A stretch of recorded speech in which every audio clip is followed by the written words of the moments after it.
වාලම්පූරි හෙවත් හීන 7:00. ඉතින් මාත් ගියා පළවෙනි දවසේම ෂෝ එක බලන්න තිබ්බ උනන්දුව නිසා. ඉතින් ඒ උනන්දුව ඇති වුණේ මේකේ ඉන්න කාස්ට් එකයි අධ්‍යක්ෂක ලක්මාල් ධර්මරත්න වීම නිසා. කවදාවත් සිංහල මූවි එකක් රෙකමෙන්ඩේෂන් එකක් විදියට ගේන්න හිතුවේ නැති වුණත් හැමෝම මේක හොඳයිද බලන්න වටිනවද කියලා අහපු හින්දා මේ එපිසෝඩ් එක ගේන්න හිතුවා. ඉතින් මේ වීඩියෝ එක බලලා ඔයත් තීරණයක් ගන්න මේක බලනවද නැද්ද කියලා.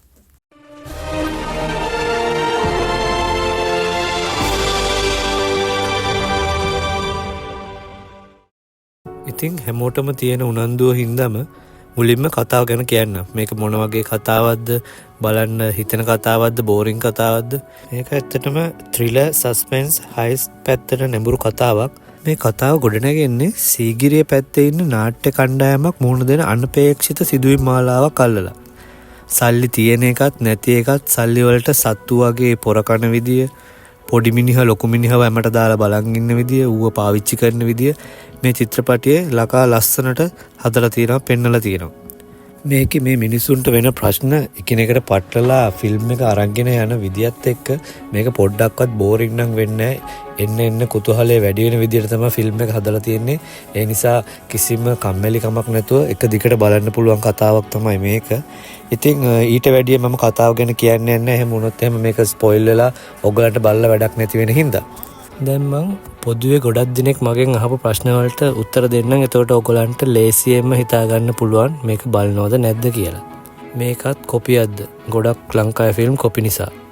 නෑ, මේක අවුරුදු 6ක් විතර ලොකු පිරිසක් එකතු වෙලා ලක්මාල් ධර්මරත්න විසින් ලියපු ඔරිජිනල්ම පිටපතක්. වාලම්පූරිය කියලා ඉස්සර 1981 තිබ්බ ෆිල්ම් එකේ රීමේක් එකක්වත් නෙමෙයි. මේක ඔරිජිනල් අලුත්ම ෆිල්ම් එකක් ලංකාවේ. අනිත් එක තමයි කූඹියෝ හදපු කෙනාම නේද මේක හදලා තින්නේ. මේකත් කූඹියෝ වගේද? නෑ, මේක කූඹියෝ දෙවෙනි කොටසවත් ඒ අධ්‍යක්ෂකගෙම වුණත් ඒකට කිසිම සම්බන්ධයක්වත් නෑ. ඒක වගේ කියලා හිතාගෙන යන්නත් එපා. එතකොට තමයි ගොඩක් ඩිසපොයින්ට් වෙන්නේ. අනිත් එක කූඹියෝ එකේ ජෙහාන් මේ ෆිල්ම් එකේ හිටියට එයාගේ ඒ චරිතය මේ චරිතය ගොඩාක් වෙනස්. ඒකින්ද කූඹියෝ එකේ ඉන්න චරිතවත් කිසිම දෙයක් නෙමෙයි මේක තියෙන්නේ. මේක වෙනම ෆිල්ම් එකක්. මේකේ ඇක්ටිං එහෙම කොහොමද?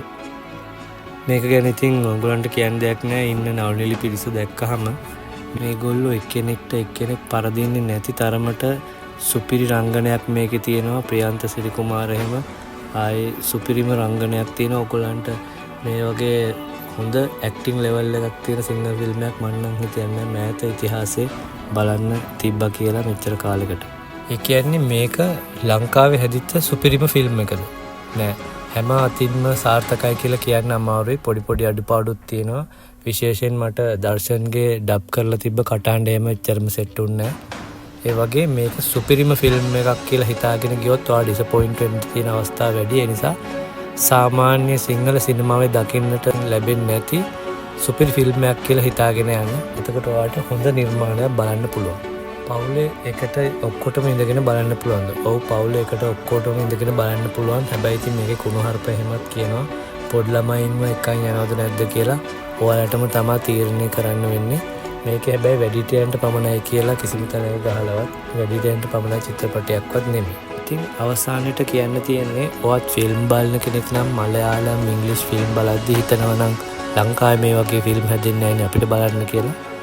මේ තියෙන්නේ හොඳම අවස්ථාව. ලංකාවේ ෆිල්ම් හැදෙන්න නම් ඔයගොල්ලෝ ෆිල්ම් හෝල් එකට ගිහිල්ලා බලන්න ඕනේ. එතකොට තමයි නිෂ්පාදකයෝ ගොඩ ගිහිල්ලා මේ කර්මාන්තේ දිනු වෙලා ලස්සන ෆිල්ම් හැදෙන්නේ.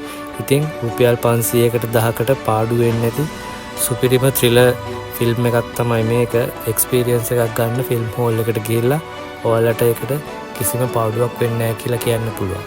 එහෙනම් තවත් සුපිරි රෙකමෙන්ඩේෂන් එකකින් ඊළඟ වීඩියෝ එකේදී හම්බෙමු. ගිහින් එන්න.